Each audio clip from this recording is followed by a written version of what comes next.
Well, Bassem, Piers. it's good to see you. It's good to see you too. Last time, obviously, we did it remotely. Yes. You were here. I was in London, and you complained that it was an unfair situation. You couldn't see me. Your earpiece kept falling out. Yes. So I thought, okay, fair enough. I hear you. I got on a plane. I flew 6,500 miles. And not only that, we're doing it in somewhere that is very familiar to you. It's the Comedy Store in Los Angeles, where you performed many times as a stand-up. So I've done my bit. You did. But actually, this is not the first time we meet in person. No. We did originally in London last year. And I know that many people are watching this for the first time. I would know this, but like I would really love to tell the story of that moment because I was having a tour in the UK and Europe, and I was doing my English stand-up. And one of my advertising promotion plan was to come on your show. So my agent called me, it's like, Bassem, you're going to be on PiersMorgan. I said, damn. It's like, what's wrong? It's like, well, PiersMorgan blocked me on Twitter. I did. And he said, like, what did you do? I said, well, during January 6th, the insurrection, you tweeted something about it. And I was so angry at what's happening. And I remember you having you and Donald Trump in a picture. And I said the guy who had Donald Trump with him, whatever. and then I used like very harsh words. And of course, you blocked me. So and then I said, like, does he know? I don't know. Does he know? I don't know. Does he know? I don't know. So I walked into the studio, and the moment I was like being seated and they're preparing before we go on air, and you said, oh, hi, Bassem. It seems that you have more followers than me, but it seems that I blocked you. Why? And I told you, and then we said the story on air. And it was funny because I made the joke, I was like, you have always been standing against cancel culture, and you just canceled me on Twitter. But we agreed that this is not canceling because this is your own space and you're free, but now you're unblocked me, and we're here. And we're here. And it was, and actually we agreed about January the 6th, by the way, just for the record. Yeah, I don't know about you, maybe you weren't surprised. I was completely staggered by the response globally to our interview several weeks ago. Were you taken aback by the scale of it? Yes, of course, but I understand why. For many years, the media covering the Middle East has been showing a certain point of view. I'm not going to say bias, but I would say it did not allow certain voices from the other side to be heard. And that is why you see the frustration. Whenever you speak to people in the Middle East, they tell you the same thing. They're not very happy with the coverage of Middle East because our voices are not heard. Now, I am the least qualified person ever to talk about this conflict. And yet, just because I relate some of the talking points that we say and we hear the whole time, people felt heard. And when people have this feeling, they're happy. They have this response. They say, like, oh my God. For the first time, the West are actually hearing our point of view. Some of the point of view might not go well with other people, but at least we have a conversation. And I think that is the reason why people reacted that way. It's such an incendiary subject matter. I've never seen social media so ablaze with hostility on both sides. Did you actually, as well as enormous praise from the Arab world, did you also get criticized by some parts of the Arab world for not going perhaps hard enough? Oh, you didn't do that, you didn't do that. The thing is, this is like, you're damned if you do, you're damned if you don't. Right. If you don't speak up, why don't you speak up? If you speak up, you didn't speak up enough. If you're done, why are you do? If you speak up too much, oh, you're taking all the attention on you. And I love that fact because people always who accuse people of being the center of attention, they are actually not very happy that the attention is not on them. This is actually like a rule on social media. But yeah, there was a backlash, but there's also a backlash from the other side, which I mean, here and other comedy clubs, I worked with people from all kinds of different backgrounds, Jewish, Christians, Muslims, Arabs, atheists, all kinds of people. And there are a lot of people who went into my socials like, oh, so you're a terrorist sympathizer now, And I think it is important to have a nuanced, deep, interesting, intelligent conversation. A lot of people waiting for this are kind of like, yeah, Bassem, bury Piers, show him. And this is the problem with the news today. The problem is the news today, it's not about the news anymore. It's about the people giving you the news. So it becomes a show, a circus. Two gladiators in the Colosseum, two pigs fighting in the mud. And this is why people don't get anything out of it. It's a circus. You know, one of the things I heard a lot was, who is this guy? And they weren't talking about me. Sometimes I wonder. Now, obviously, you're very, very well known in the Arab world. You're known as the kind of, they called you the Arab Jon Stewart, and you're well known in America, but you weren't that well known, for example, in the UK. And I think what this interview did, it made a lot of people think, wow, all right, this is incredible, but tell me more about Bassem Youssef. And I did a bit of research into your life, and it is a fascinating journey that you've gone on to get here to Los Angeles. And I think it's worth just taking a little beat here to talk about this, because you began in Cairo as a heart surgeon. I mean, that was your career path. Yes. And, yes. And you were a heart surgeon. I was a heart surgeon until, I spent 19 years in that career, 7 years in medical school, 12 years as a practicing doctor. And 2011 happened, and the revolution happened, and I had my own show on YouTube. I did like small videos. Well, I'm going to come to this, because I was by coincidence, I had just joined CNN to replace the great Larry King. And I hadn't actually done any live show. I'd done a few weeks since I joined of taped interviews with big names, Donald Trump, Oprah Winfrey, things like that. And I was flying back to Los Angeles when I got a message that Egypt was going up in the start of the Arab Spring. And I actually went to a studio very near here, about a mile down the road on Sunset, the CNN studio, the old Larry King studio. And I went live for the first time, and it was about the Arab Spring, and it was about what was happening in Egypt. And at the same time, you, in Egypt, were actually in Tahrir Square, helping wounded protesters, actually medically treating them. Yeah. Yeah, I mean, this was a kind of movement that inspired a lot of Egyptians. At the time, I was in the hospital, and a lot of people just had volunteered. And the nurses were just like giving us like supplies, go, go, go. And we were going there, and we were basically tending to the wounded, because it is, and it kind of gives you a different perspective when you see helpless, defenseless people who are not armed, who are being beaten by security forces, military forces, being shot, being, hurt. And all we can do is just like provide some medical attention. And it kind of gives you a perspective to see how humanity sometimes can show its most ugly face.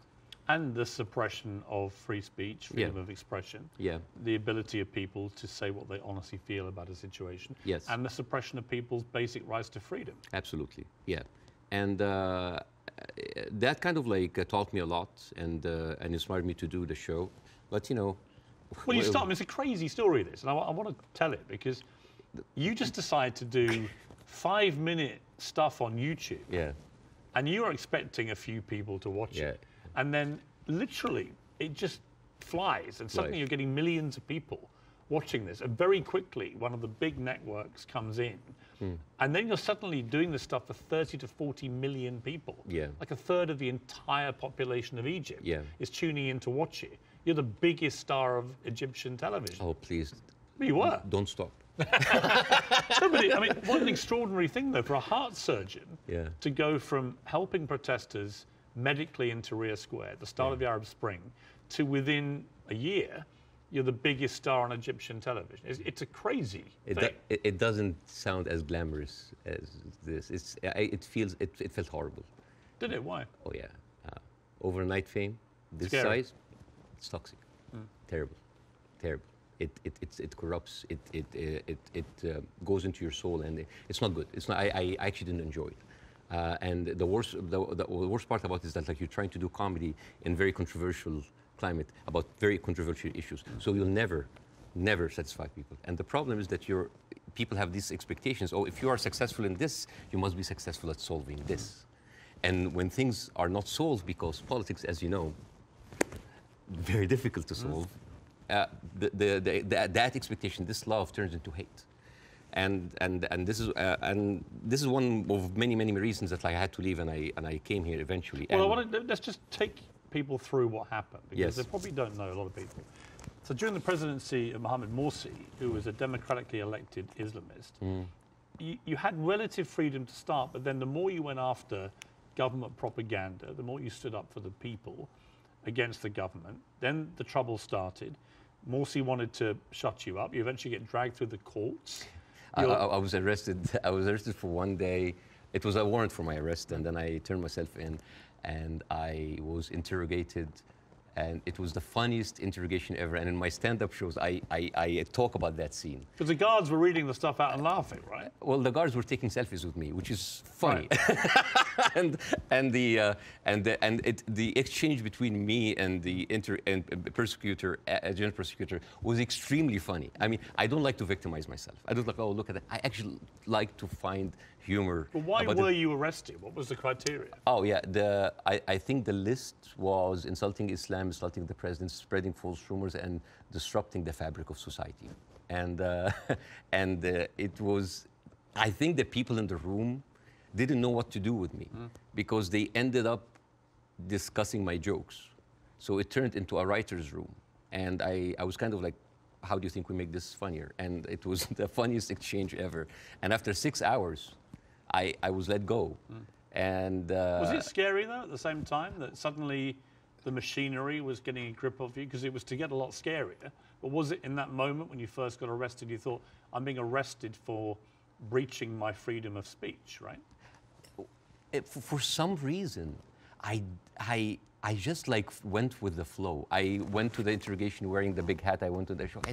It was just, I just wanted this to be a farce because I just like, you're really coming after the comedian. And I just tried to enjoy myself, but deep inside I was dying.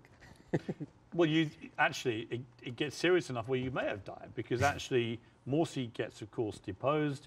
In comes General El-Sisi in a coup, a military coup, and he doesn't find satire a laughing matter, particularly when the jokes are about him.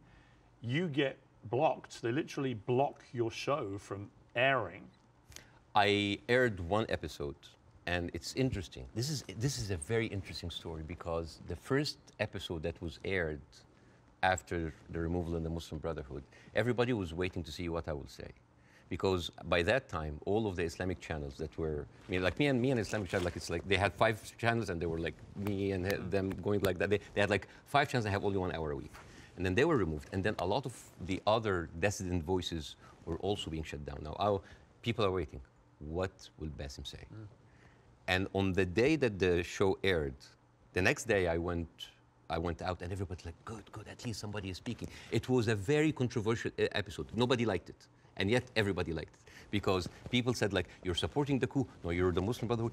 Everybody accused me of something. All I did in that episode was just being a mirror of what is happening in the street and showing them how ridiculous it is. You didn't take a fixed position. Well, my position, depending on what's your position? What did you intend your position? My position was to show the ridiculousness of how the people now was like, oh, we got rid of Islamic fascism, but we are heading towards another fascism. There was a song that I did that was very controversial. People, and it's very funny. The pro-Muslim Brotherhood thought that this is a disrespect to the people who died, and on the other side, the people said that this is a disrespect to the army. And when you manage to offend everybody, you know you're right. Yes. And then the people in the middle, it's like, oh, you weren't tough enough. And I was told, it's like, why didn't you go after?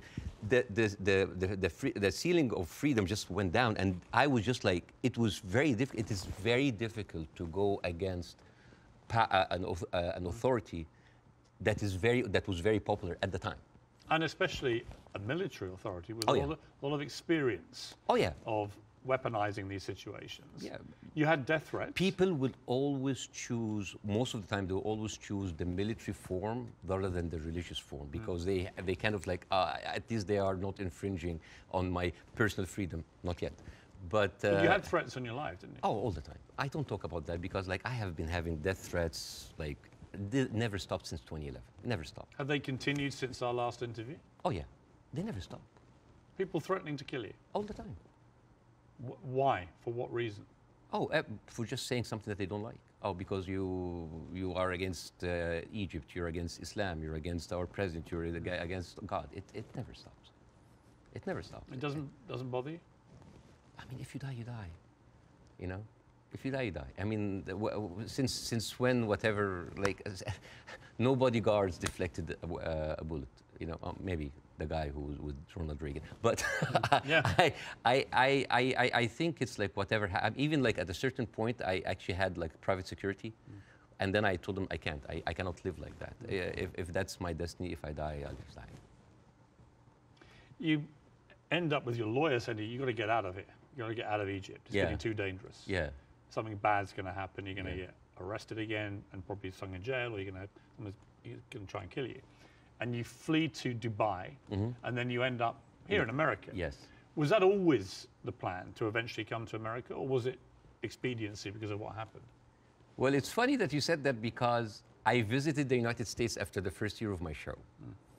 And a doctor that's there, an Egyptian doctor has been there for a while. I said, listen, Bassem, you are very visible in the media, and I think you can use that to apply for a green card as a special talent. And I did. And it's like, I have like a huge show in Egypt. It's actually the criteria, because I have the same. Yeah. Is an alien of exceptional ability. Yes. Is what they call you. Yes, we're very... Charmingly. Yes, we're very exceptionally able aliens. We are, but we're still aliens. Yeah, yeah. I know, it always makes me laugh. Like, you can come here, but you are an alien. You're an alien, but you're exceptional. Yeah. And I just applied for it, and I got it. I got the Time 100 that helped bolster my application. I said, maybe I'm not going to use it. And then when that happens, ooh, the green card came handy. So a lot of people think that I'm here on asylum. I'm not. It was just a strike of luck. You now do stand-up. You've done it for 5 years. And fascinatingly, you do some of it for an Arab audience. You have a whole show in Arabic and an English-speaking version. Yes. And they're probably very different, right? Totally because different. Different sensibilities, different humor, different crowds, different expectation. Yes. Well, the Arab audience come to my show, they expect that's going to be another version of my show that I did in Egypt. And I said, no, it's my personal story. And that when the Arabs come to my English shows, like they think it's like an English version of the shows. Like, no, it's a different story. Even then, this weekend, right before I met you, because of our interview, I sold out Arizona. Really? Yes. And I stood, and the first thing I said, like, who here came because of the PiersMorgan show? I was like, I was like, boy, you're gonna be disappointed because this is not about that. But isn't that amazing? I mean, that shows the power of that interview. Yeah. Resonating even in Arizona here. Amazing. Yeah, because I don't want to succeed just because of a trending moment of time. It is the same show that I've been working and perfecting, and like any stand-up comedian in the United States, your dream is what? Is to sell your special to platforms like Netflix, to HBO, and you want to get there. Because for me, that was like a rebirth. Because I thought like everything was lost. I came here, I had nothing. As first 3-4 years, it was terrible. The first 2 years I was doing stand-up. Oh, I bombed hard. And I went home crying. I said, like, I'm not going to make it. And then suddenly I have already a tour. I mean, even before our show, I already had a set tour. And now I'm having like this ability of like talking to people with different languages, talking to all these different languages. The show that I did in Arizona had an incredible mix of Arabs and Americans. Amazing. And they came here and they completely, and there a lot of them came, they were Palestinians. And they came with like the Palestinian flags and the cafe. And I thought, it's like, guys, it's like the way, laughter, being good at your job is in its way a way of resistance. Because when you laugh, when you show people that, hey, they have Arab people here, and they are, by the Arabs and Palestinian population in Arizona, one of the most established population in the United States. Arabs in the United States in general, they are like professionals, doctors, engineers, professors.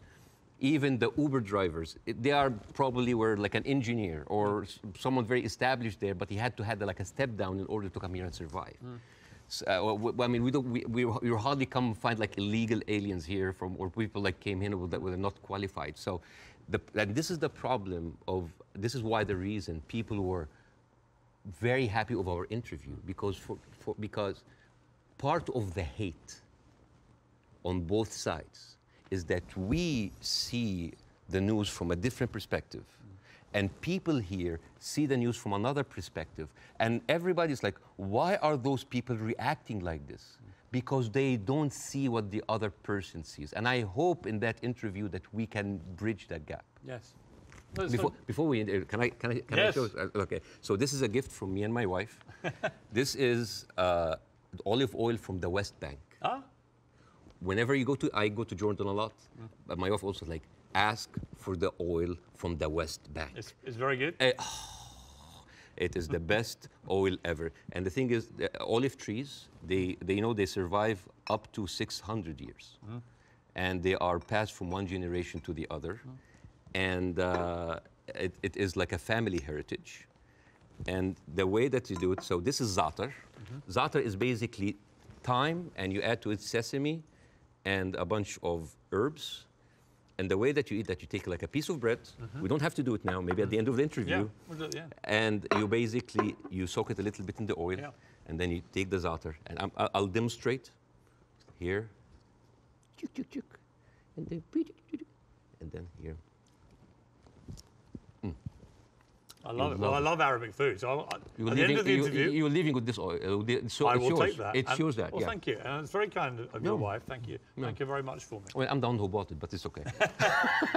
Obviously, you started the last interview with, I mean, I would argue savagely dark humour involving your wife. How you've been trying to kill her, and she was using your kids as human shields and stuff.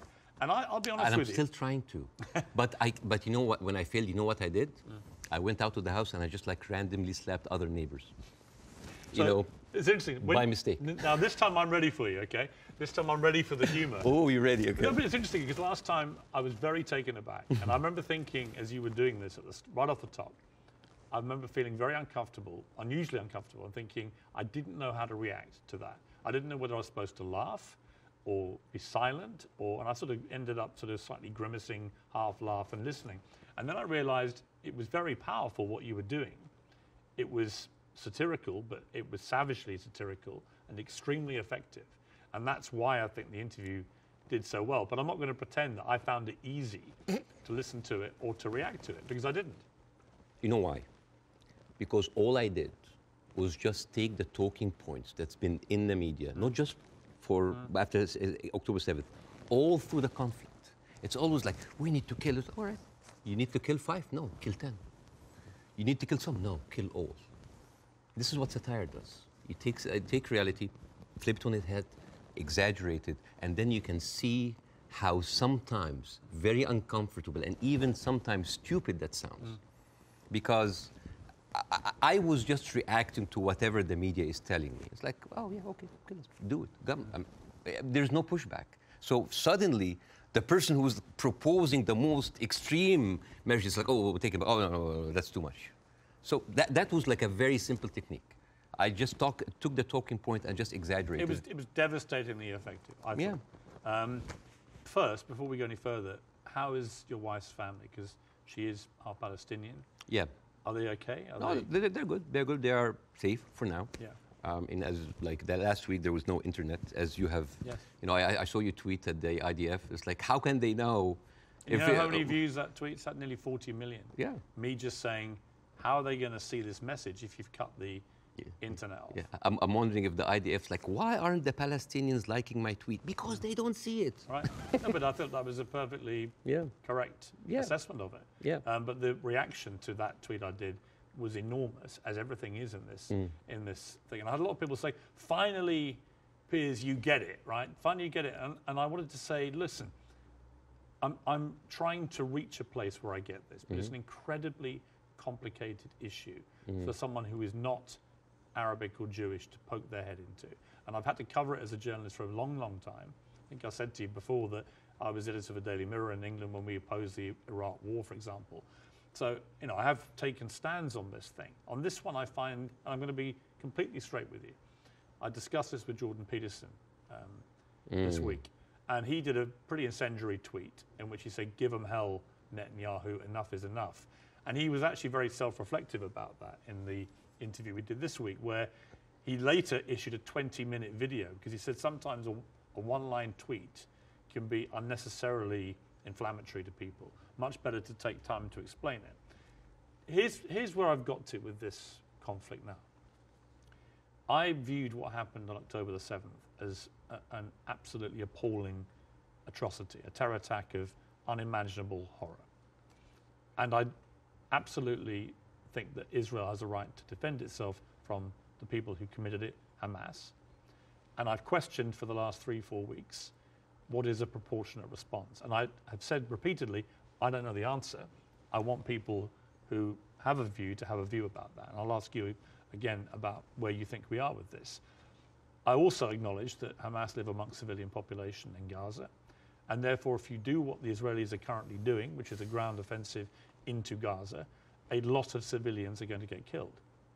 And at what point does that become disproportionate or even illegal? And I don't know the answers to those questions. And I have a moral quandary because my instinct is to say that Israel has no choice but to respond to what happened in a very forceful manner. I understand why they want to eliminate Hamas altogether. I understand that if they feel they can, then perhaps we can move to a two-state solution or peace or whatever it may be, although I don't think Netanyahu will ever be the person to do that. But the moral question for me is, at what point does this become disproportionate? And when you see thousands of children being killed in Gaza, it fills me with utter horror. And then people say, well, do you condemn it? And I find it very easy to condemn Israel turning off the water, Israel turning off the power. I think it's ridiculous that Israel should have that power over millions of people who are not part of their country. I think it's terrible what's happening in the West Bank with the settlers. I think that the stuff there is completely easy to condemn. But can I, hand on heart, condemn Israel trying to destroy Hamas after what they did on October the 7th? That is where I'm struggling to find myself saying I condemn it, because I believe that they are right to try and destroy Hamas. Now, what do you feel about my moral quandary? Well, there's a lot of points, very lot, and I think this will kind of like lay the ground rules for that interview. There is a whole thing about like, is the right to defend itself, the condemnation. First of all, let's start with condemnation. Yes. You want my opinion? Yes. Condemning Hamas or condemning Israel? Yes. Completely useless. Completely useless. Why? I condemn Hamas, you condemn Israel, interview is over. What happened? Nothing. It is just checkpoint, like morality checkpoints. But I've interviewed a lot of pro-Palestinians, for example, some of whom will immediately say, I unreservedly condemn the terror attacks of October the 7th, and then go on to criticize Israel. And I think that's it's a position I can completely respect. Yeah. But I find it much harder to respect a pro-Palestinian guest on my show if they simply resolutely refuse to say that they can condemn the terror attacks. Yes. I find that less worthy of respect. But you see, this is the problem with the news. We go into the circular motion of the same answer. One thing that I have noticed, not just on the coverage of these events, the events before and before and before, every time this starts, people say, we don't know what's happening. It's a very complicated situation. Right. What is happening now? And for me, as a viewer, if a conflict that's been there for 75 years and the media with all this technology has been covering it and we hear the same exact words, we don't know what's happening. It's complicated. It's a very complex. That is a failure of the media apparatus. That is the failure to themselves and for the audience, because why every time this happens, it seems like it is happening from point zero. And I think to help understand that, I will get to the October 7th. I will get to the condemnation. I will get to the self-defense. But I think maybe we can we have like all the time in the world, and we can discuss, this interview could be a bookmark, landmark for maybe looking at that conflict in a deeper way that nobody had gone there before. We had the views, we have people waiting. Yes. You know, as I said, I'm the least qualified to discuss that, but it's an opportunity to use it. I'm not massively well qualified myself. Yeah, both of us. I mean, look at us. I'm an Irish Catholic. I mean, right? look at us. Yeah, two privileged people. One white, one white wannabe, discussing the most complex conflict of our history. But I want to start in a totally different area. I want to start with anti-Semitism. Yes. I think it's an important issue. Yes. I think there is a rise of anti-Semitism in the world, and I think there is. This is very dangerous. And I, as a Muslim, who has been through events where there were terrorist attacks somewhere, and that reflects on us, I can completely feel that. Since what happened, I had text messages from the Jewish friends. Are you okay? Are your wife's family okay? And I was texting them. Are you okay? And I think it is very important to agree on the language, because the word anti-Semite has been used and abused, and most of the time not for the good interest of the Jewish people. Because the first 2 days of the coverage, I watched the news, and there was a lot of protest that was led by Jewish Voice for Peace, and they were led by people who opposed the Israeli attack on the civilians. And I remember quite well, many of the Republican representatives in Congress came out and they were calling these the global intifada, the global jihad. I love it when they say jihad. They sound like a horse. Jihad. It's very funny. Or they say like, these are, and I quote, Iranian-backed jihadists. And I said, wait a minute, but most of those people are Jewish. Those people who took over the capital, the same people who took over Central Station in New York, which is known as the biggest civil disobedience event in America in the last 2 decades, they were all Jewish. And then I find Nikki Haley saying anti-Zionism equals anti-Semitism. And then I remember it's like, oh, Jewish people in America are saddled by the fact that they are not citizens of America or citizens of the world, but they are citizens of Israel, and they have to back Israel in whatever they do. And these are not my words; these are the words of Jon Stewart. He went out and he said it's very, very important to divide these two.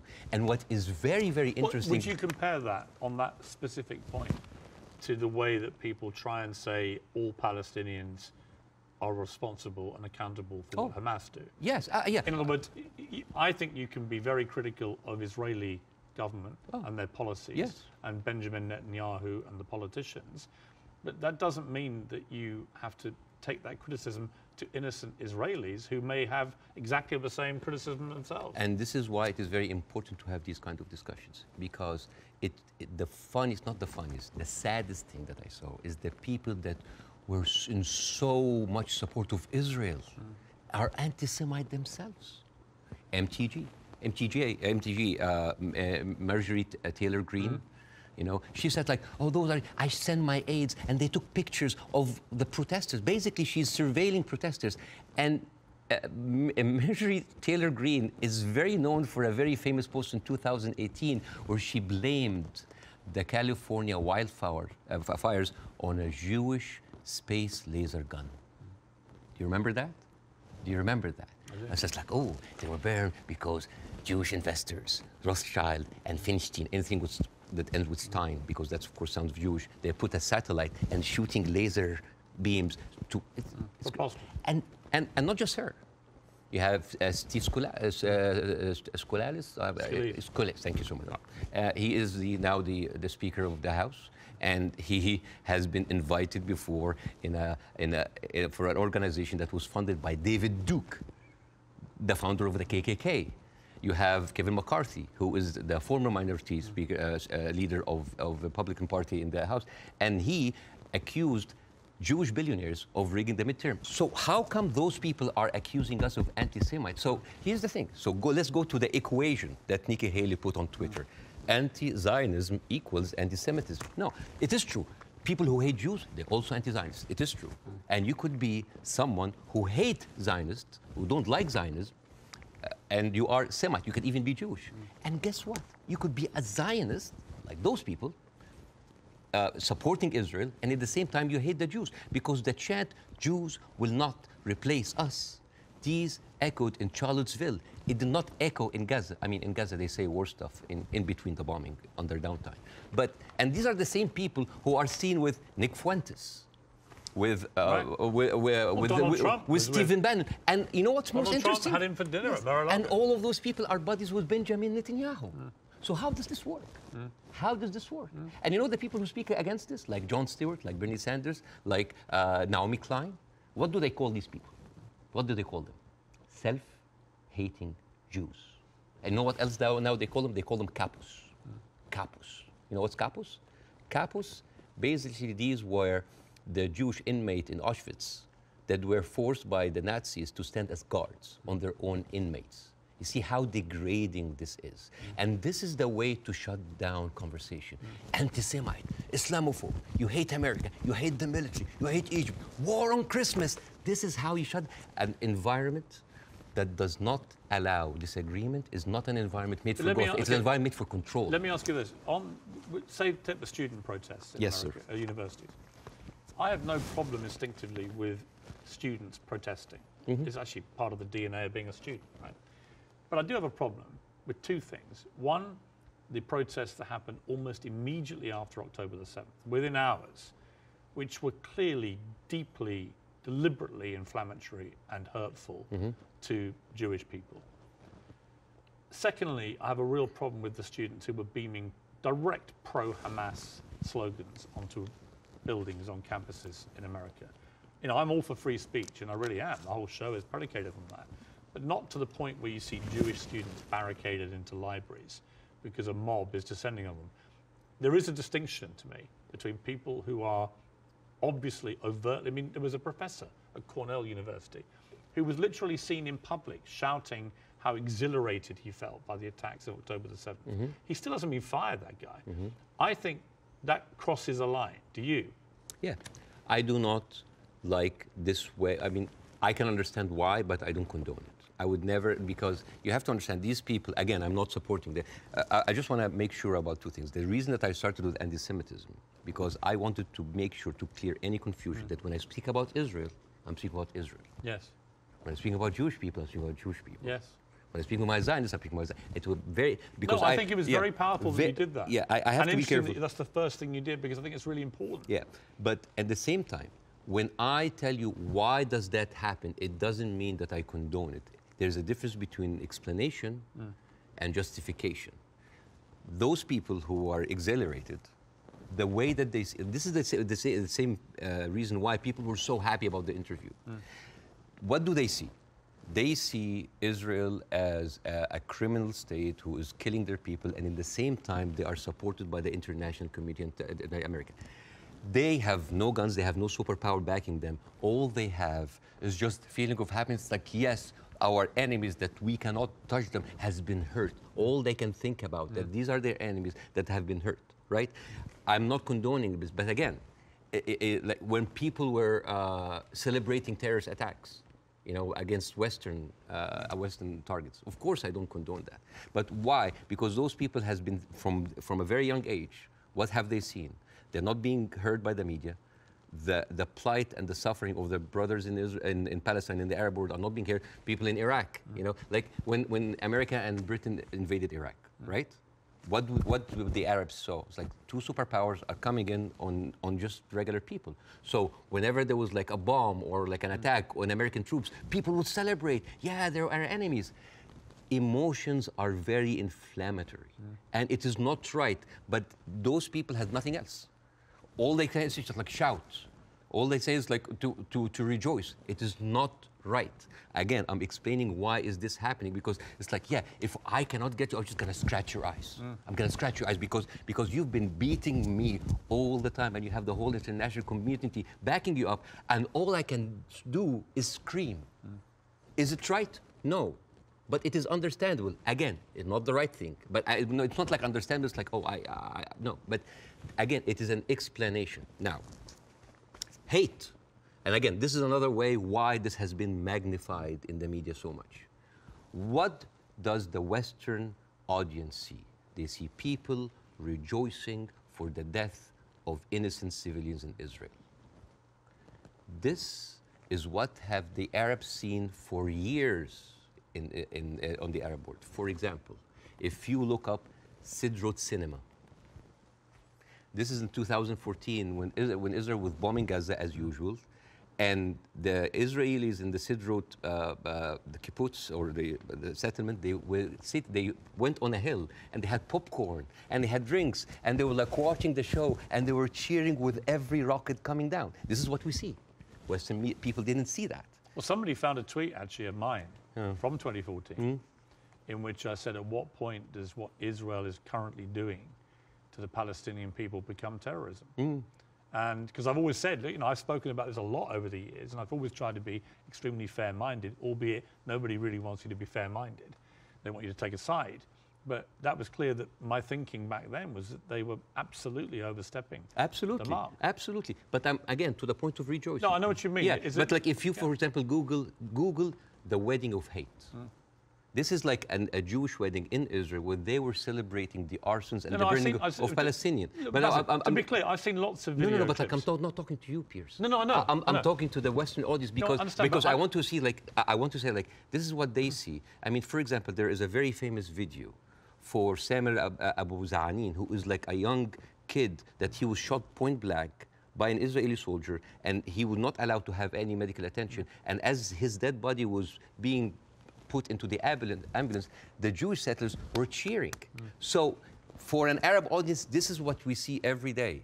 So when they see, oh, we heard them back, we heard their people like they heard back, it is not right. But this is what hate does. It escalates, it feeds each other. Radicalism feeds it. It is terrible, and it is just like a vicious circle. So I would like to do something that is very interesting tonight.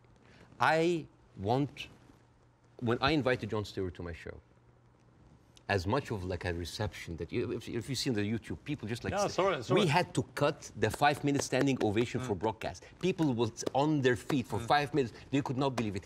I remember Jon Stewart telling me I could never imagine that a Jewish guy from New Jersey would have that kind of reception in Cairo. And yet, on the internet, people who would, what? You brought a Jew on your show? Why you are with a Jew? Yes, hate is there. Yes. So, and the thing is, like, why we do not see each other, people in the Middle East, people in the West, that we do not put ourselves in each other's shoes. And I want to do something very interesting today.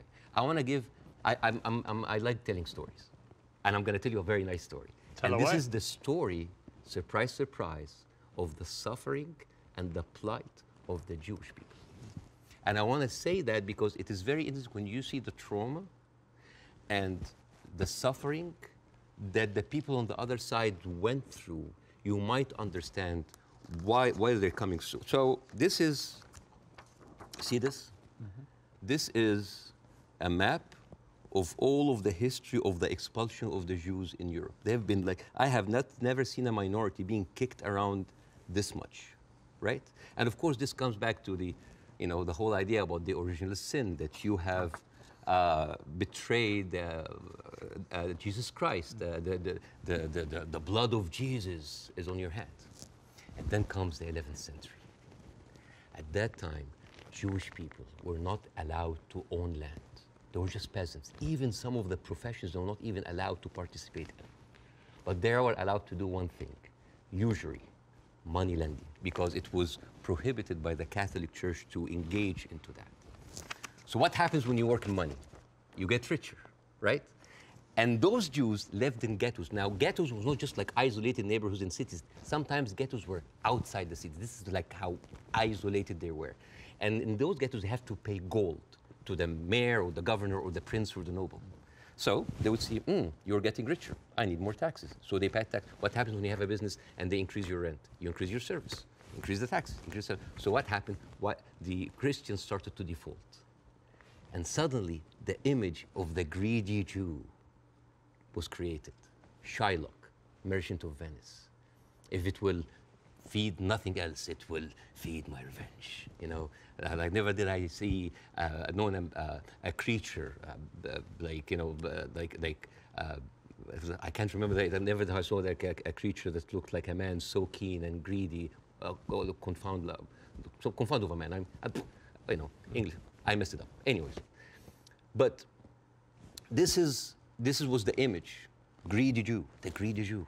This was created because of their conditions, and it became worse in 1095, when Pope Urban II called for the first crusade to go and save the birth of Jesus from the unbelievers Muslim. And you know, this crusade did not kill a single Muslim. You know how many people they killed? 2,000 Jews.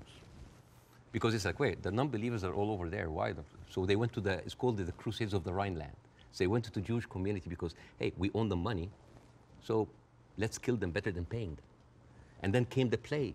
And then all of the things like, oh, they're killing babies, who would do that to a baby, you know? And they accused them of poisoning the well. This was the kind of oppression that the Jewish people went through.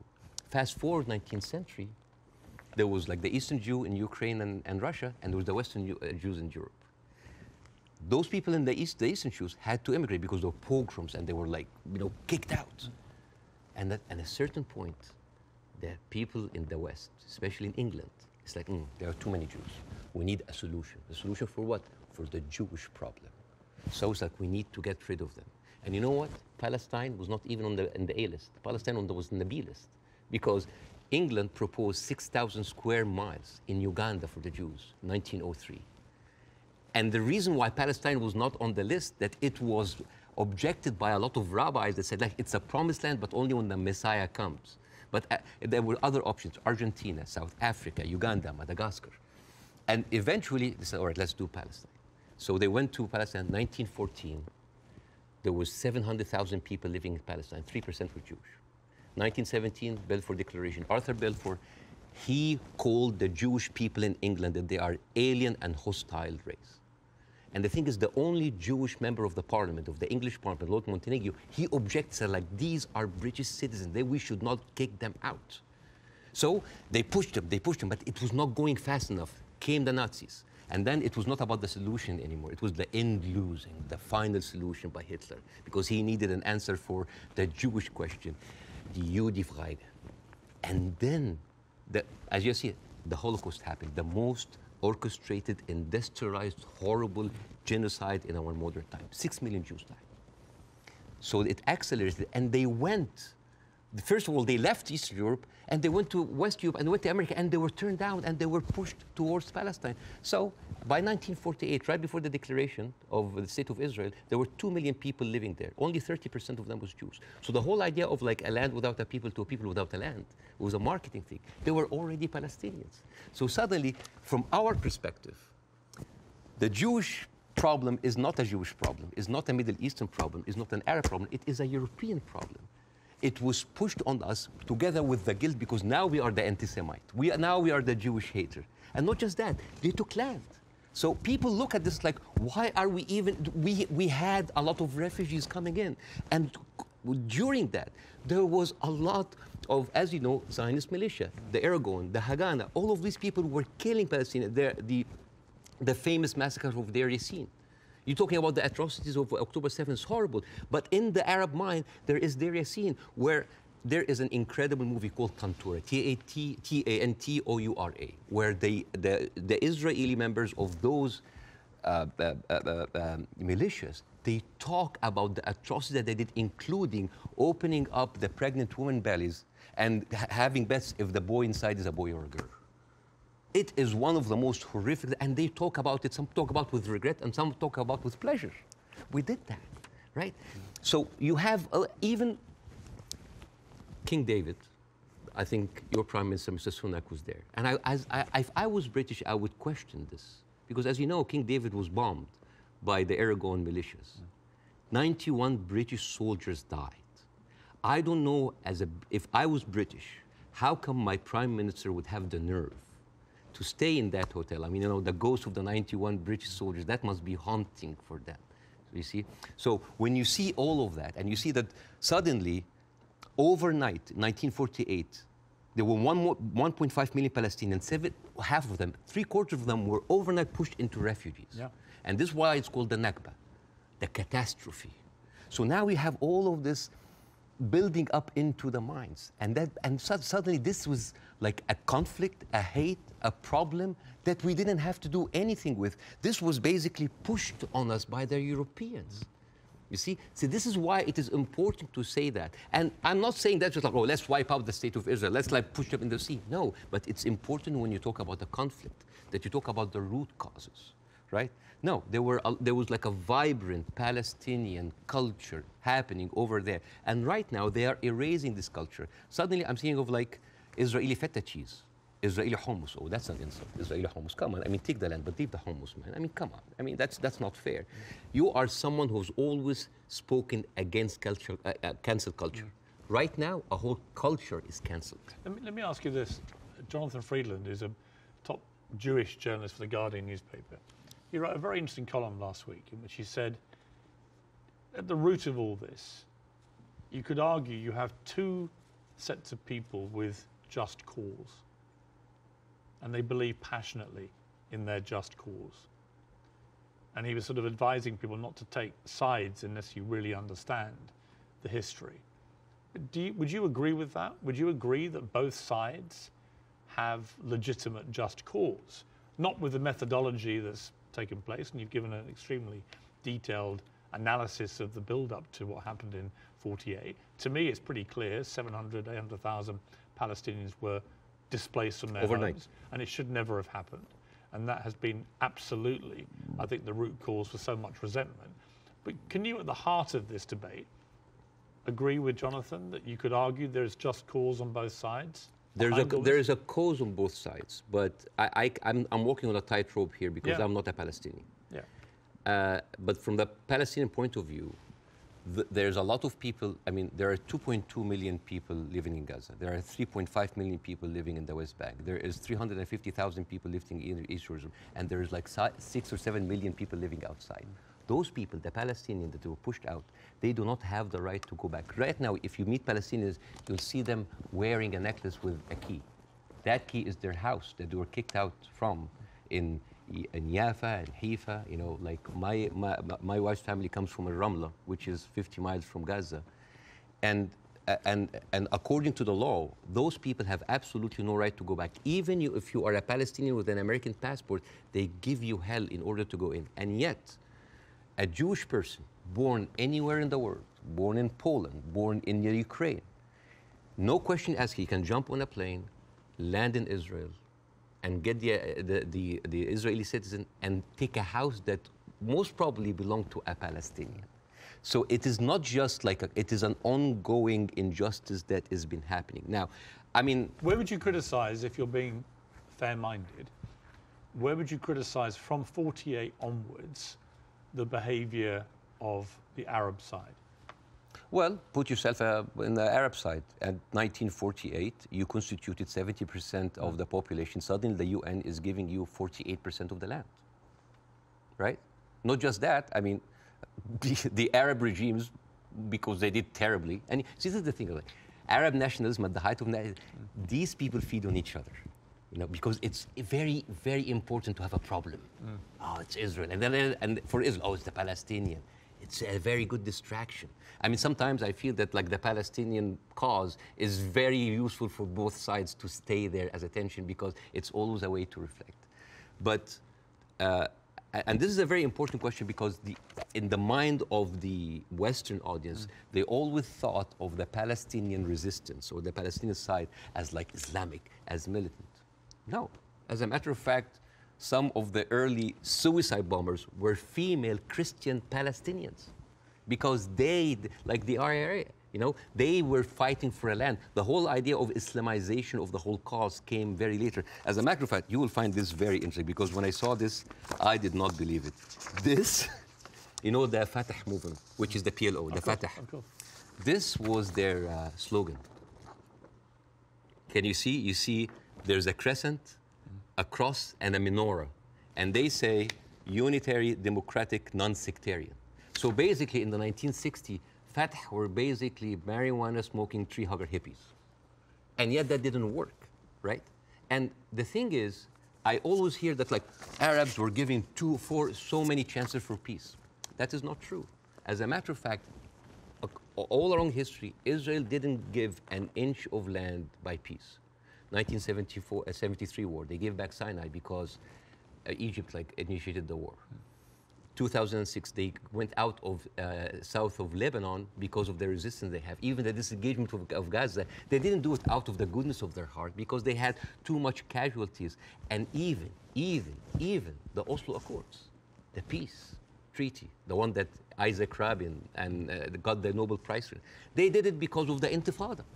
So what is the message that Israel is giving to the Arabs? I will never give you anything with peaceful resolution. You will always have to fight for it. Do you not think that, for example, I mean, Bill Clinton feels this very strongly, that there was a great deal to be done, and Arafat, just in the end, having indicated the whole time that if we got to this place, there would be a deal, just walked away.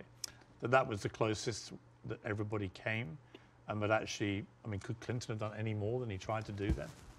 I am not, again, that's why it's very important to have people who are much more qualified than me to talk about this. But two things I can say about that. Number one, the whole thing about the Oslo Accord, there was a video for Netanyahu who was talking to the settlement offer in 2001, and he was bragging about sabotaging. He was talking to us like, I sabotage. It's like there was going to be no peace. Yeah, you've seen that, right? Yeah. And in that video, if you remember, when he was saying like you have to hit them hard, 2001, no Hamas at the time. They were talking about the Palestinian Authority. We have to hit them, we have to kill them, we have to make them feel the pain. And then one of them says like Bibi, but wouldn't America kind of just like, so what? The American public is easily manipulated. 80% are with us. It is absurd. And as a new American, where I can have the privilege of being retrospectively angry, I said like, this guy is mocking the government and the people who have been with him all the time. It's like, oh, they can be easily manipulated. They can do it. And even, by the way, even Isaac Rabin, the one who actually did the peace accord, he was known famously, said the way to actually beat those children is to break their bones, called the broken bones policy. They will like get those kids and break their bones on the pavement.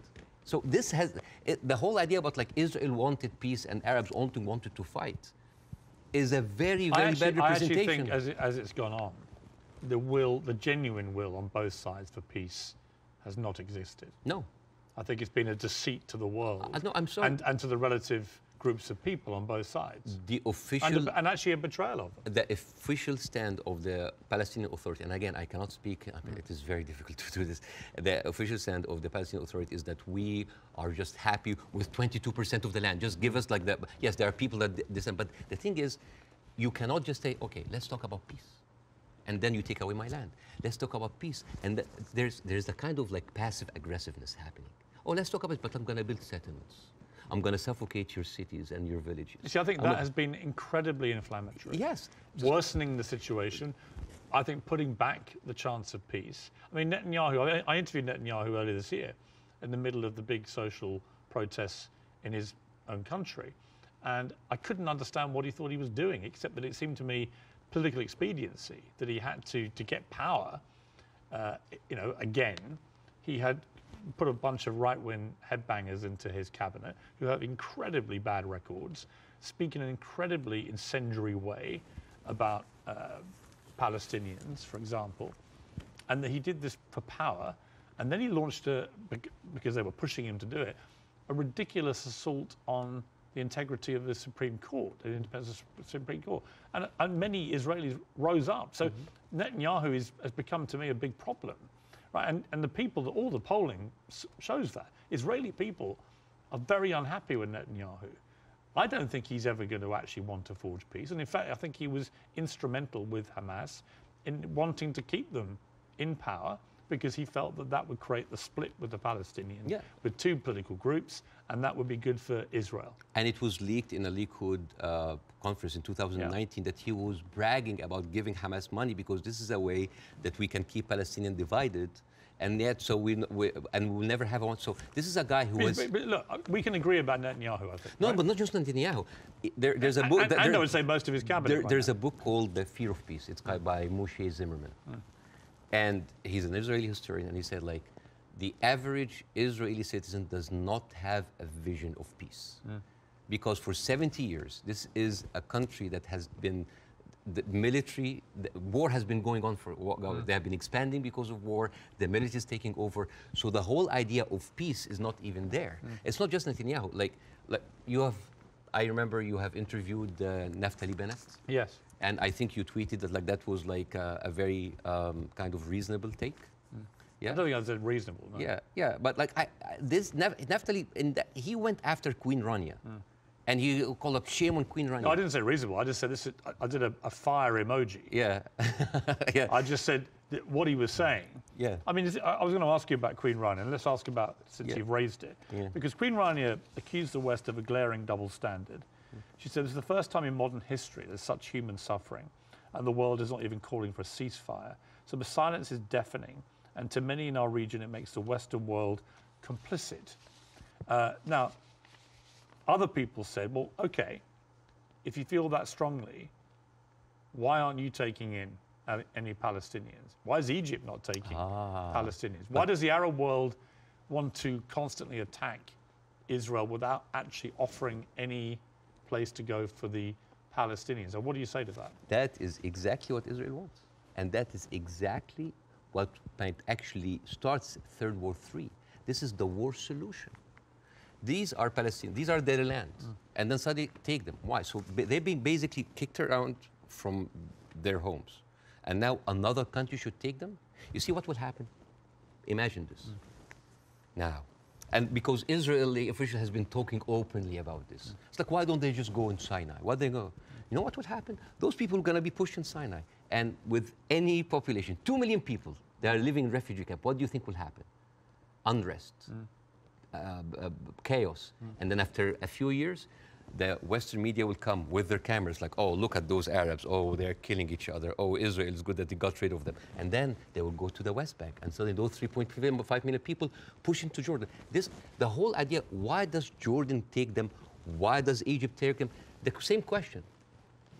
Europe has 44 countries. Why don't they take Israel? America has 50 states. Why don't they give them Florida? I mean, we seem to complain about Florida the whole time. Why don't they just like give Israel? The whole idea was like, oh, you're Arabs, you're all the same. No, no, no. Because what will happen then? So Israel will move into Jordan? It's like, oh, Saudi, why don't you take the Jordanian? So this is not a solution. This is not a solution. Bassem, I hear you. I'm not taking a position either way. Let me ask you directly. But I want to say something about what Queen Radia said. Okay. The whole idea about like the West. Yeah. I think that in 3 weeks, Israel morally corrupted the West like no other. I think the West will have a lot of time to recover because for years, the West has been telling us, oh, look, we're liberal. We're all about human rights. All are equal. Adopt our values. And then suddenly, you don't want to even to cease. We don't want to even tell Israel to stop. And suddenly we woke up and we found McDonald's are giving free meals to the Israeli because like nothing will make you feel better after killing a bunch of Palestinian kids than a Happy Meal. So let me ask you this. They have a toy. So this brings me to Hamas, okay? So what Israel will say, because they say it to me every time they come on the program, whoever from Ehud Barak to Natalie Bennett, whoever it may be, they say, look, we suffered such a catastrophic terror attack on October the 7th that we have decided we are going to get rid of Hamas. There are 40,000 or so Hamas terrorists in their eyes who need to be got rid of. And I do believe they're terrorists. Only terrorists can commit the kind of act of terrorism we saw. So can we, on that point, can we agree on that? Do you believe Hamas is a terror group? It is classified by America as I'm not a big fan of Hamas, and they are a militant group. That does like stuff like... Are they terrorists, do you think? Yeah. Cool. Okay. So we agree on this. So you have 40,000 of them living in Gaza amongst the civilian population. If Israel has decided to eliminate a terror group, Hamas, as the world did with ISIS, for example, and I think there are a lot of parallels given the way they behaved on October the 7th to ISIS, how do you do it?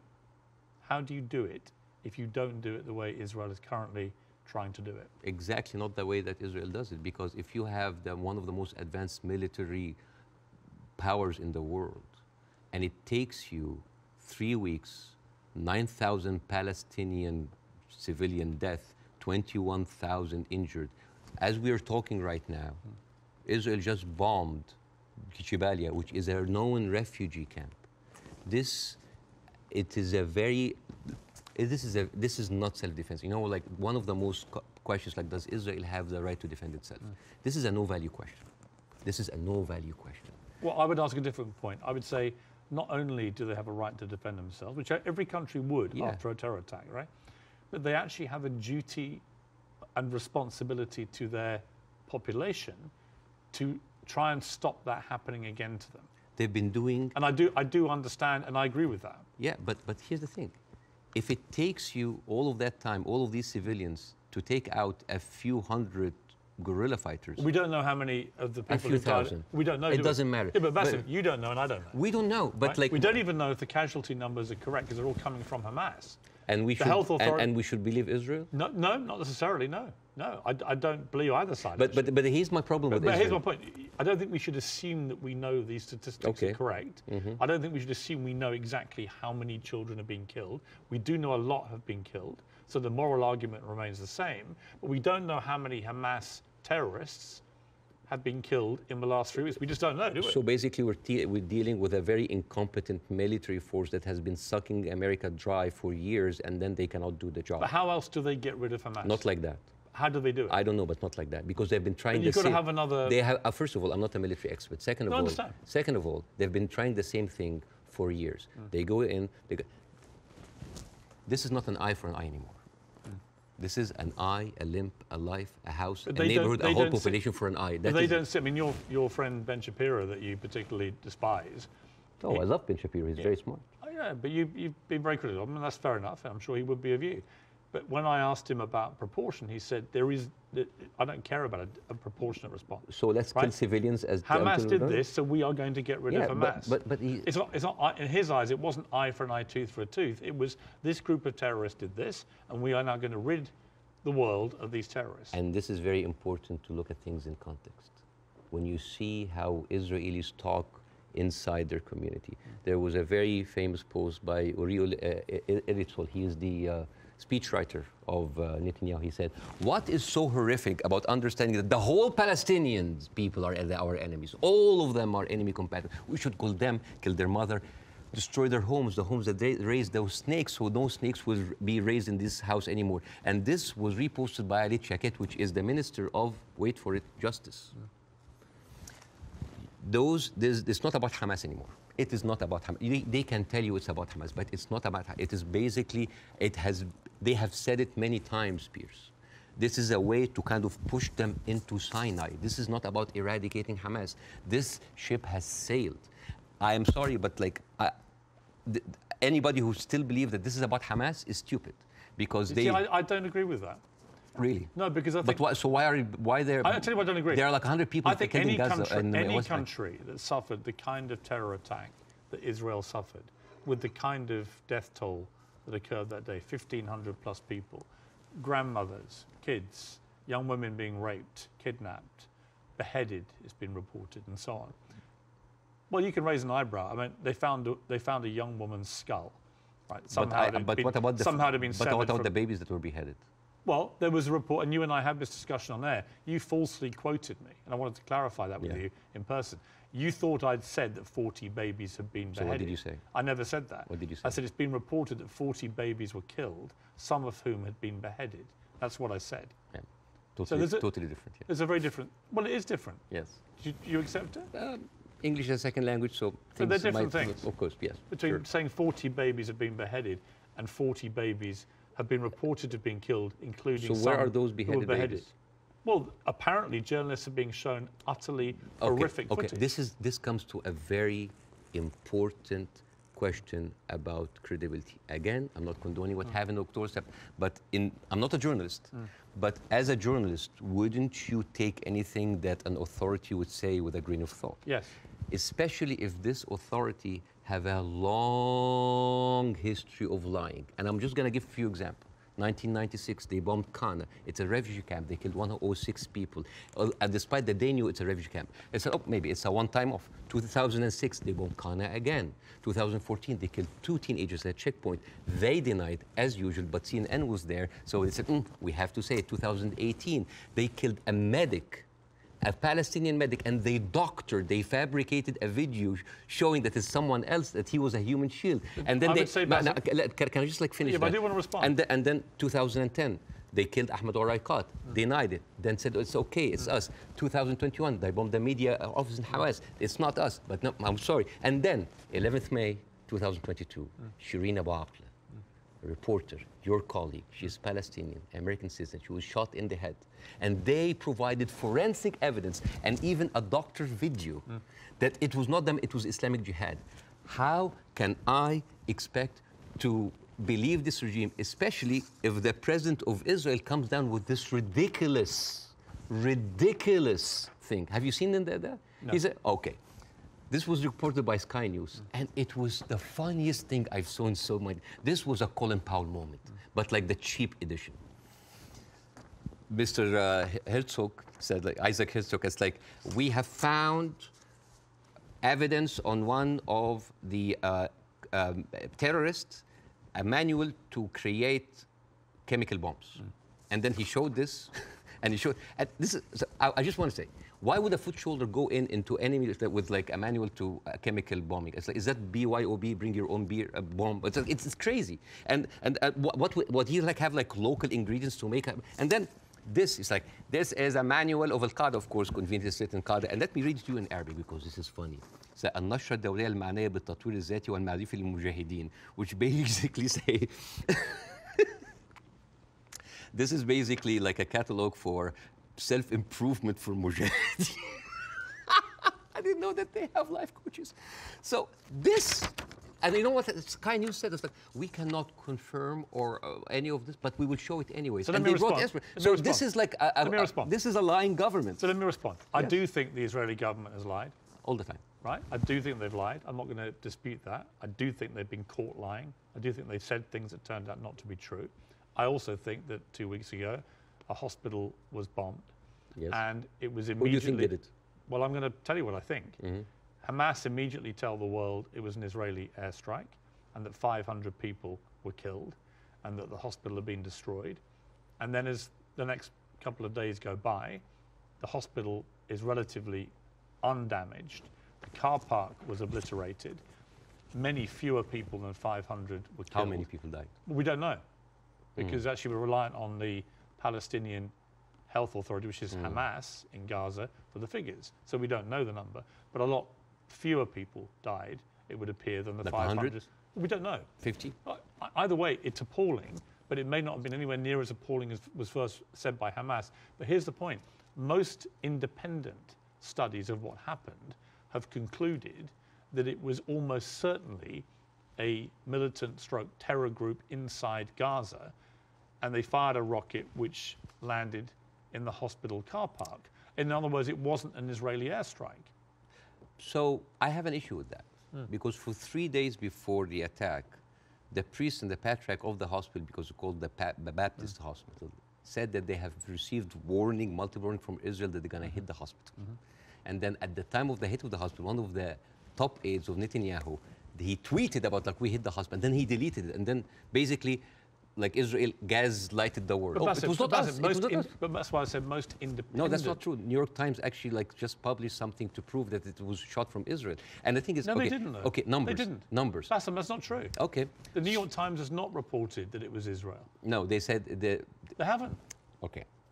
That's not true. Over 10 years, Hamas launched 35,000 rockets into Israel. And many failed. They killed 69 people. And 25% military, only part of them were civilians. So over 10 years of 35,000 rockets, they killed 69 people. But in one strike, you want to tell me that these glorified firecrackers caused that kind of damage? Yes, it looks like they did, yeah. Okay. Yeah. And actually, it wasn't the damage that was reported by Hamas, who wanted people to believe it was an Israeli airstrike. So my point would be, I'm happy to concede that Israel government has lied about stuff over the years. But I'm absolutely certain as well that Hamas lie all the time. Why are we holding a militant... I believe, from all I've read, I believe they lied about the hospital. Why are we holding the militant terrorist group to the same standards as the best because and only democracy in the Middle East? They happen to be the ruling party in Gaza. So they're not just a terror group, they are a political group as well, a political party. Okay. Well, they are. So the question again comes to this, and so far you've ducked it, so I want to ask you one more time. We can both agree that the scenes in Gaza right now are horrific, because I do feel that. But I don't know how else Israel can eradicate Hamas than the way that they're currently trying to do it. Do you have an alternative for them? Well, again, we are locked in the same thing, what can we do now? But we don't look at what was happening over there. The best recruiter for Hamas is Israel. I mean, you have talked a lot about the horrible condition in Gaza. Yes. I mean, let's imagine like a little boy called Rami. He lives in Gaza. You know, he have a horrible life, but like, you know, it's like, it's not that bad. I know he has a cousin in the West Bank. He's living a good life. He wake up in the morning and he found out that he was kidnapped by 3 settlers. He was burned alive by kerosene and he was forced to drink the kerosene. His name was Muhammad Abu Khudaira. That settlers did that to him in 2016. Said, all right, you know what, I'm just gonna leave. I'm gonna find a way to go to Europe. His aunt is a published author and she won a prize in the Frankfurt Book Fair. His name is Adnei Shalabi. And now she was cancelled because of what's happened, just because of her a Palestinian. His other aunt in America, his name is Amawi. She is a speech therapist, and this is close to my heart because of my son. And she was fired because she did not want to sign the government contract that said that you cannot join BDS, which I don't understand. Why do people choosing to protest peacefully by not buying goods from a certain country? Why would the United States make that its own issue? So, and this guy, this Rami is being approached by like, oh, join Hamas, join us, let's go kill Israel. No, I don't want to kill. I'm going to live in Gaza. It's a life, but 97% of water is not good for human consumption. Half of the population are anemic.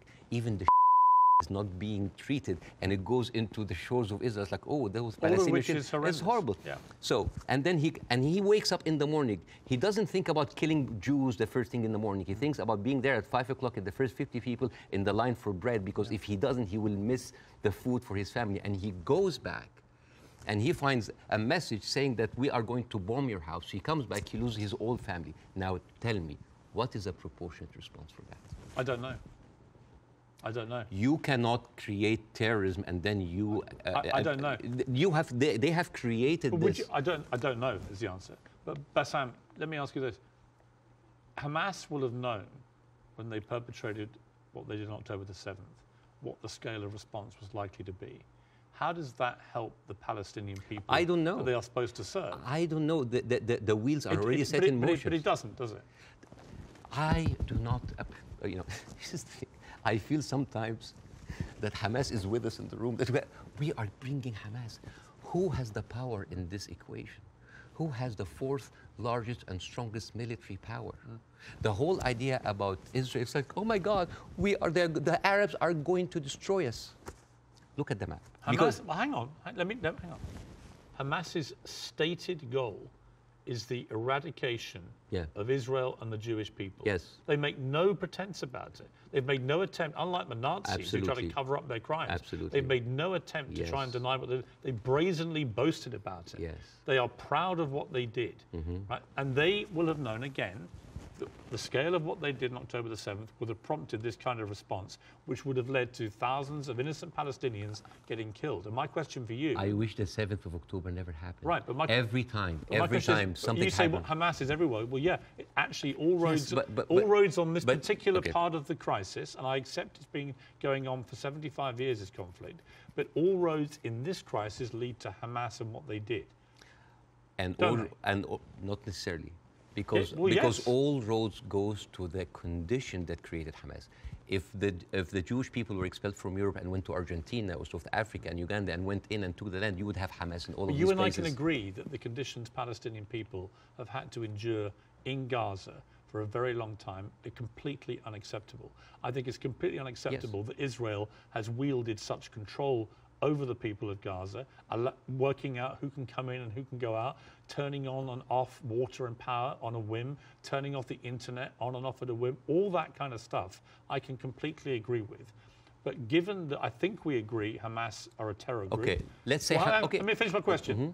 Given that we agree that Hamas is a terror organization who have a publicly stated position of annihilating not just Israel, but Jewish people, and as we saw on October the 7th, they mean it. If you are Israel, what do you do to get rid of those people who have shown the world that's exactly what they will actually do if they get the chance? You know what I would do? I would give the Palestinians what they deserve. Terrorism is a virus. Yes? It's a virus. I agree. If a patient with a flu came to you and you're a doctor, how can you treat that patient? How do you treat it as a doctor? How do you do? Well, you're the doctor. You give them nutrition, fluids, and rest. So the immunity of the body gets rid of the virus on its own. If I received that patient with a flu and I took a sledgehammer, it's like, why are you not getting better? Do you think that patient will get better? No. You are weakening him. You are making him worse. Israel did not just like weaken the body of Palestinians, making them unable to get rid of hate and radicalism. They have openly bolstered about helping and giving money to the same terrorist organization. So I agree. I think Netanyahu is complicit in keeping Hamas in power because it suited him politically. Yes. And I think you can't get away from that. Yes. There's no question of that. But there's also no question that the Israeli government, led currently by him, has to stop Hamas from perpetrating another terror attack.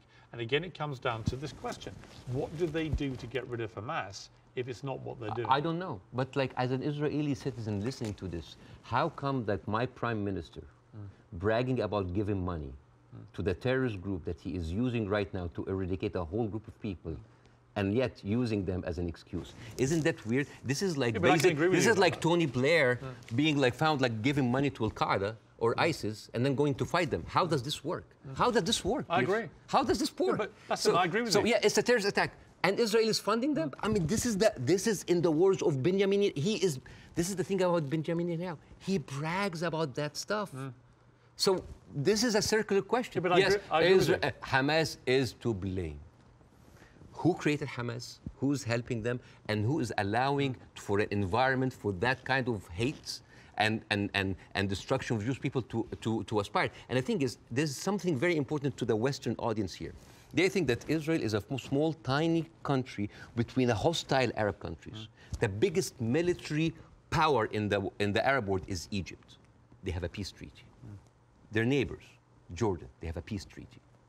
Saudi Arabia, Emirates, either like have like full relationship or like on the way of normalization. Yeah. The only people that, even Syria is not like even like didn't launch like a single bullet. The only two crutches that Israel is like Hezbollah and Hamas. Yeah. A few militant, thousands of militant. Is that really formed an existential like threat, especially if I know that over 13 years, only 69 Israelis were killed? I would say. Would that really wipe out Israel? Is Israel that weak? I think if you have two groups of people who are ideologically wedded to your destruction as a state and as a populace, and you're constantly firing rockets, as Hamas have done for over a decade now, then that cannot be acceptable. You have to stop that, right? These are terrorists who've now shown on October the 7th their true colors. They don't just talk about wanting to kill all Jewish people. They are going to do it if they get the chance. So I don't believe Hamas can possibly stay in any position of authority in Gaza. I think that would be ruinous for not just the people of Gaza, but also for Israelis. So if you're going to get rid of them, which many people think on both sides is inevitable and should happen as a consequence of what they did, the big question is, how do you do that? And I don't know any other way other than the way Israel is currently doing. Hence my personal moral quandary about this. So if a terrorist takes over the Empire State, instead of taking him out, we bomb the whole Empire State? Well, that's the question, isn't it? Proportion. That is not even a question. Well, that was not even a question, because that would be ridiculous. You talk about the normalization of the region. I mean, the theory that I most buy into, supported by recent, I think, Wall Street Journal reporting, that hundreds of Hamas terrorists had gone to Iran for training before this attack. Okay. It had obviously been very carefully organized, and so that is, I think, highly likely. But if you're Iran, and you're looking at all this normalization, and you're looking at Saudi Arabia being next, this is your worst nightmare. So a perfect time to commit an atrocity like this through your proxy of Hamas. Again, I'm not a political expert to know what is the background, but let me tell you. It's a likely theory. Is Hamas justified? Is all of the horrible conditions that Palestinians are living in, is that a justification for Hamas doing what they did in October 7th? Good. Do you think so? Of course not. Right. So we're agreed. No, of course. So let me ask you the question a different way. There is no justification what Israel is doing now. No Hamas, no terrorist attack justifies this. Well, because you have been there. No, but you have been there. You have stood against the Iraq war. Yes. And that is too much. Yeah, but here's the difference. You are killing a whole population. No, here's the difference. I didn't stand against them for that reason. I stood against the Iraq war because I did not believe we had seen evidence that Saddam Hussein had weapons of mass destruction. So we were fighting a war against a country and a despotic leader which had nothing to do with 9/11, as they were trying to claim. It was actually a lie perpetrated on the world, and the consequences were disastrous. 1 million people died. I mean, over 150 British troops died. My brother served in Iraq and could have been one of them. You know, the whole thing was a fiasco, a deadly fiasco. It led to the rise of ISIS and all the hell that came with that. So, you know, yes, absolutely. I fought that campaign against that war, and I wish I'd been successful. But the singular difference here is no one is disputing, least of all the Hamas themselves, that they perpetrated this attack. And I believe Israel has a fundamental right and a duty to defend its people from them doing it again. So if we can agree on that as a principle of a country that's had that kind of attack and how you deal with it, the question then becomes, how do you eradicate the people who did it? And I just think, given the intense nature of the way the population exists in Gaza, very, very large numbers of people in confined places, and that is in itself unacceptable, and I will agree with you about all of that, and that has to be fixed longer term. But actually, if Hamas are everywhere there amongst these people, I just don't see any alternative to what they're doing. And I'm very happy to consider one. But I don't think you have one either. So if the Iraqis were actually, there was evidence that they were behind 9/11, would that still be okay to kill a million Iraqis? We have a parallel, which is Afghanistan. And in fact, I would say, but that raises a different question. So was the Afghanistan war just? I believe it was, in a way that Iraq wasn't. I believe that Afghanistan was harboring terrorists, Al-Qaeda. We know that they were training there. We know the Taliban were there. And we went in, we launched this war. It goes on and on and on. Huge bloodshed on both sides. And in the end, after a ridiculous overnight pullout by America and President Biden, the Taliban are back in charge and waging the same kind of medieval rule they waged before all this. So you've got two things. Was it justified to strike back at Afghanistan for harboring Al-Qaeda? I would say yes. Did the means in the end justify the war? You could argue no, actually, because actually you ended up with the Taliban back in charge. So they're two different things. And it may well be here, by the way, as I've said, that if Israel pursues this ground invasion, it backfires horribly. It leads to a much wider conflict involving many other people, possibly including Iran directly. And it could be a horrendous escalation and a massive war raging through the whole region. And that is my fear about it. But I come back to the central point of justification, and I'm really struggling to see what else Israel is supposed to do to get rid of Hamas. And if you've got an alternative, let's hear it. I do. Piers, this is never about Hamas. Believe me, it is never about Hamas. If somebody tells you who they are, listen. Israel has been telling the world all the time, they need to clear the Gaza Strip into Egypt. You think that's always been the plan? Always there. I mean, they have said it. They have said it many times. Why does Egypt take them? And do you think when Egypt takes them, do you think they'll go back? No, never. And then when they're done with Gaza, they will go back to the West Bank. They will kind of like build the settlements around them, and then until they push them into Jordan, because that is the plan. They have talked, not just Benjamin Netanyahu, everybody said like, there's no state, two states. It is one state, and it's for the Jewish I don't people. think he believes in a two-state solution. Nobody believes in a two-state solution. It is one state. But nor do Hamas, obviously, and they're the ruling authority in Gaza. They don't. You see what you're comparing? It's a militant group. It's a small militant group. But they are Israel as a nation. They are the elected political leadership. They were elected in 2006, and 50% of the people in Gaza right now are under the age of 16. They were not even born. I understand. Yeah, like so. And the so all right. So Bassem, let's agree about that. But that's the circle state. It's I understand. It's a circular firing squad. Hamas. I know. But okay, let's move forward. Oh yeah. Let's assume somehow we get to a place, possibly at the instigation of countries like Saudi Arabia and others getting directly involved, where you get to a place where Hamas are removed, and I don't quite see how that happens without enormous further bloodshed, but let's assume they get removed. Let's assume that Netanyahu is removed from office, which I think is highly likely just from the fury of his own people about what they see as the defensive and security failings, plus his attack on the Supreme Court already causing huge polarization. Let's assume we get new leadership in both places. Could there still be peace? Could there still be a two-state solution? No. It can never happen. No, because Israel have already shown it's not about Netanyahu.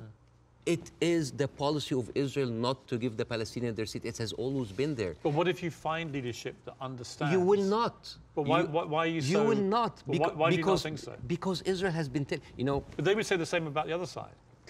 And I remember... Who has the power? Let me give you a parallel. Obama in his book... Let me give you a parallel. Let me give you a parallel. Northern Ireland, okay? Northern Ireland appeared to be completely intractable, with the IRA and the loyalist paramilitaries trying to kill each other. In the IRA's case, trying to kill British people as well, because they did not want this to go the way that people wanted it to go. And ultimately, we got to peace because we found leaders who actually had the courage, the moral courage, to get in the room with the people that were trying to kill them and to do a deal. I don't think you can do that with Hamas. I think they're on a different scale altogether to the IRA. But we did have a seemingly intractable place riddled with violence on both sides, and eventually we got peace. Do you not see there's any chance of doing that here? No, not with Israel. Obama, after he left office, he wrote in his book, the problem with the Palestinian-Israeli conflict is that one side is extremely powerful and one side is extremely weak. There is absolutely nothing to oblige that strong side to give anything. All over the years, Israel showed you many times that they are not interested in peace. Leave Gaza. Forget Hamas for a second. The West Bank. What have they been doing in the West Bank? The illegal settlements did not stop a single day. No, they no. are and it's completely wrong. Yeah, but the thing is, it's wrong. I agree with you. But you see what they're doing in the West Bank right now? They are creating little Gazas. They are creating little Gazas. Yeah. And until they are like squeeze them. It's completely wrong. There is a hilarious documentary called The Wanted 18. It is like an Israeli-Palestinian co-production. And it tells about the incredible story about the residents of Beit Sahur. It's a Palestinian town next to the Nazareth. And they said they don't want to depend on the milk coming from the Kibbutz. So they bought 18 cows. 18 cows. And they didn't know how to milk the cows or have a cow farm. So they were like engineers and doctors. So they sent people to kind of like to learn how to do the farm. So they bought the cows and they started to produce milk and they started to sell the milk to the villages. The Israeli authorities were not very comfortable. So one day the military government came in and was like, those cows, and I quote, constitutes an existential threat to the national security of the state of Israel. You need to get rid of them. And the movie goes about like the hilarious attempts of hiding those cows between the butchers and the houses. And in one scene, a cow is actually running and the Israeli soldiers are like running behind it and they corner it and they corner it and they're about to kill it. And you know what did the cow say? You didn't fall for this, cows don't speak. Yeah! But you know, it actually said something. You know what did it say? It said Hamas. But anyways. But you see, this is the ideology of the Israeli ruling party. They are not interested. They're not even allowing you to get your own cows. I mean, I want to discuss something that is very important because we have been talking about Israel being a democratic state, a secular state for all of its citizens, including its Arab residents, right? Wrong, Yes. wrong, wrong, wrong. 2018, there was a resolution that was offered in the Knesset that say that Israel should be a state for all of its citizens. That seems basic, right? That resolution was not even allowed to be discussed. It's like, wait, why? And the rebuttal was, Israel being the state of all of its citizens would threaten the character of the Jewish state. There is, I have a friend of mine, his name is Andrew. He's Palestinian Christian, they do exist. And his family comes from a town called Tarshiha. As many Palestinian towns, these would like, you know, had another Israeli town called Kafar Vradim. It is a left-leaning town. They voted against Netanyahu by 70%. And they announced an auction to sell houses. And then they noticed that most of the applicants were Palestinians. They canceled the auction. Why? Because in each Jewish town, there is something called admission committee that can decide who can live in this town. Sounds like Jim Crow for me. And then they canceled. And you know what they say in the reason? They say, Kafar Vradim welcomes all citizens of Israel despite their race, gender, or color. However, the majority of the town would like to preserve the character of the town as being Jewish, Zionist, and secular. How does this go together, secular and Jewish aside? You know, and this brings me to this picture. This is a very famous picture. You know, remember this picture? I'm sure you've seen it. Yeah. This, for the people who don't know, this from San Augustine, Florida, 18th of June, 1964. This was a white-only motel. And these are black activists who wanted to defy the law and jump into the hotel. This guy, he's the owner of the hotel. His name is James Brooke, and he was pouring acid to scare them out of the hotel. His neighbor said that James Brooke was a victim because he was just following the law. And you know what James Brooke said? He said, it's not like I don't like black people. I just don't like them in my swimming pools. Now, if an official said that, wouldn't you say that this town has kind of a systemic racism? Yes. This quote was not said by James Brooke. It was said by Deton, the head of the Galilee municipality, when he said, I don't like Arabs. I don't just like them in my swimming pools. The town of Nazareth Elite, 2010, the Arab Christians in the town, they requested to set up the Christmas tree next to Nazareth. This is the birthplace of Jesus. And you know what they said? We cannot have it because non-Jewish symbols would offend Jewish residents. But this comes back to what you were saying at the start, which is about the hate on both sides. No, I'm not talking about the hate. I'm talking about this shining example that Israel won't tell the world that we are like the Western world. We are secular. I don't know if you know this, but they're not just like secular, like Christians against their own Arab. I'm talking about like Arabs with Palestinian, with Israeli identity. I'm talking about them being even racist against their own people. 1950, Yemenis immigrants that came from Yemen, and they were in the transition camp waiting to be transferred into Israel. Their kids were taken away from them and given to white Ashkenazi Jews because they were not white enough. But Bassem, what would happen if a Jewish person went to Gaza? Why would they go to Gaza? Exactly. Even I wouldn't go to Gaza. Exactly. That's my point. Yeah, it's a dystopia. Who would? But like, but I'm just. So it's not just. You're raising points about Israel, making out that somehow they're as bad or worse. No. But what's going on there? Hamas has ruled over the Palestinians in the most oppressive way imaginable. Absolutely, but you know what? Hamas never claimed that they are the only democracy in the region. They never claimed that they are secular. They never said that they adopt Western tradition. And they definitely, they did not use that lie in order to carpet bomb a whole country. Okay. Now here, I want to say one example. And I'm going to leave you. All right. Israel, you think that Israel will like, by the way, the whole thing about the Yemeni children, you can find it in the New York Times. It's called like the lost children of Israel, the forgotten. But even when Ethiopian people were immigrated to Israel, Ethiopian Jews, women then report, 2013, that's not like 50 years ago, they reported that they were given against their consent and without their knowledge contraceptive shots so they wouldn't reproduce because they are the wrong color. Israel is a racist, apartheid country that is projecting this shiny example of secularism and democracy for the people so people can accept whatever they do because they look at Palestinians as lesser people. This is the whole point. This is the whole point. And I would like to quote Winston Churchill. He had a quote that say, I don't believe that we have made a great wrong to the Red Indians of America or the black people of Australia because they were replaced by a higher race, a stronger race, a more world-wisely race. This is why Queen Rania is criticizing the West. This is why we here said, like, where are your values? Because this is the crux of the problem. It's not Hamas. It's not Palestine. It is people looking at us as lesser human beings. Bassem? I don't dispute the characterization that a lot of the Israel administration look upon Palestinians as lesser people. Otherwise, they wouldn't. They even look at the Ethiopian Jews and Yemeni Jews like less. I wouldn't dispute that. I want to quote you to end this. No, why would you end this? Don't end this. We'll be talking for 2 hours. Why not? At some point, we're having an amazing time. We can do another interview. Well, this one goes big. I think this is a neat way to end it. He said, I actually believe there is a middle ground between everybody and they can meet. I direct my criticism for the extreme of each one of them. That was you, Bassem Youssef. I agree with that. But I don't share your view there can never be peace in this region. I think there can't be with the current leadership structures in both countries or both places. But I definitely think you've got to be optimistic about peace. You just need to find people looking forward to it. I hope so. But the reason, listen,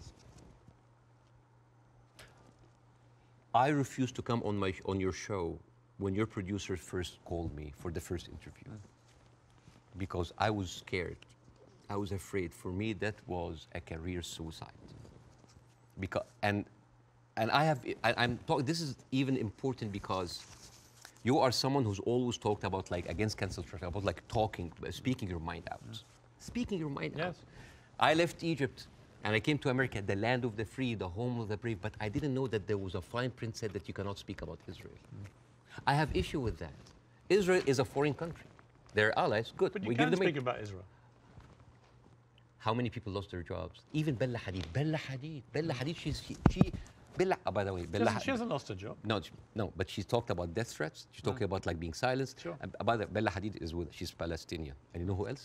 Gigi Hadid, sisters. I love the Hadid. They are with us. Yeah. Anyway, so. I know them both, they're very nice. Yeah, but the thing is, if you are that high and you cannot speak about it, and it's not about, it's well, like. You can, you just have to. Yeah. You can. I mean, I've spoken out about these issues and you get shot at, not literally, but metaphorically all day long on social media. But that shouldn't stop people from doing it. I'm just like wondering, as an American. You do? As an American, yeah. But like, I'm doing now because like the first interview went well. Right. I'm doing that because I want people to see that you can really speak up and not just get canceled, but get rewarded. My career is going fine. Yeah. It's great because I want people to have the courage. There should be no limits.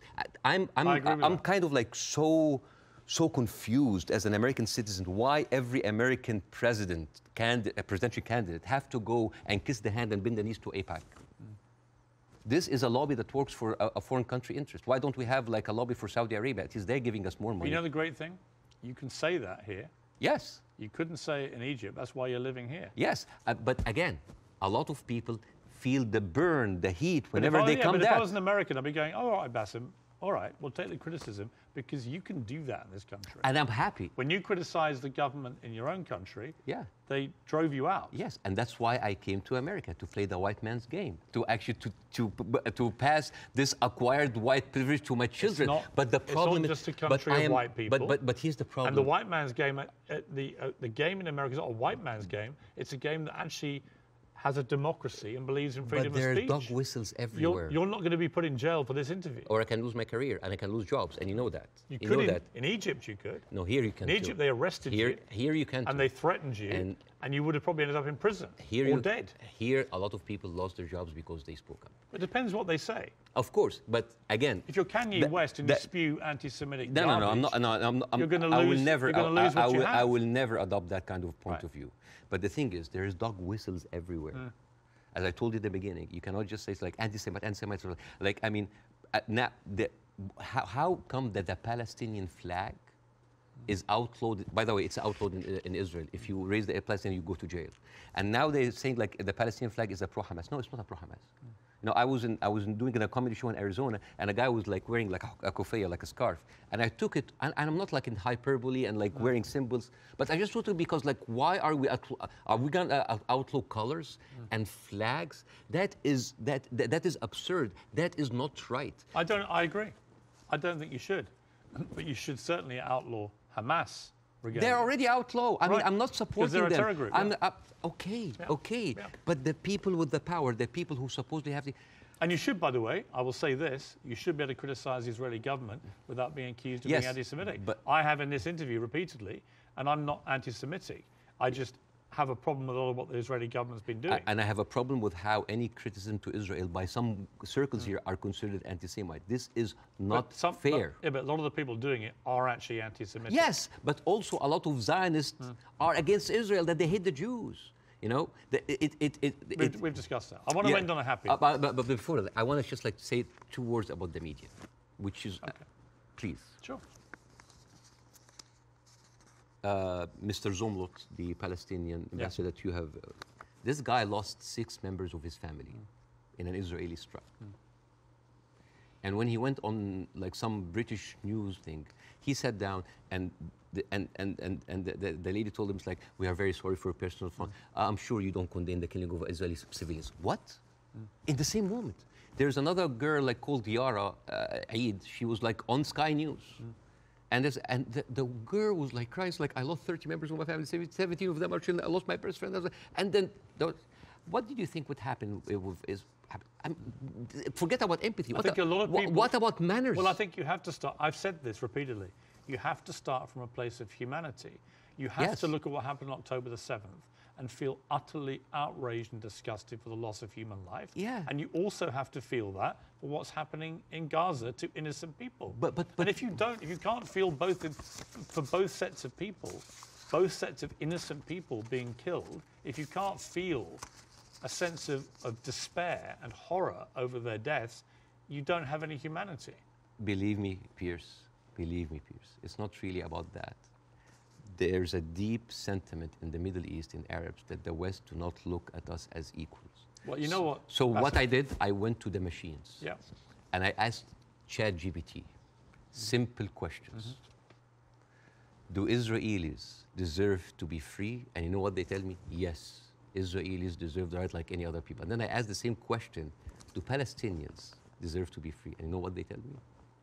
It is complex. It is a sensitive issue. Well, it's not complex. It's not sensitive. The Palestinian people should be free. Yeah, but even the machines have... Let me finish. And they should have exactly the same rights to freedom and freedom of expression and the way to lead their lives and to water and to power and to internet that Israelis have and we have here in America and we have back in my home country of the UK. And I want that for the Palestinian people. We've got to end it there.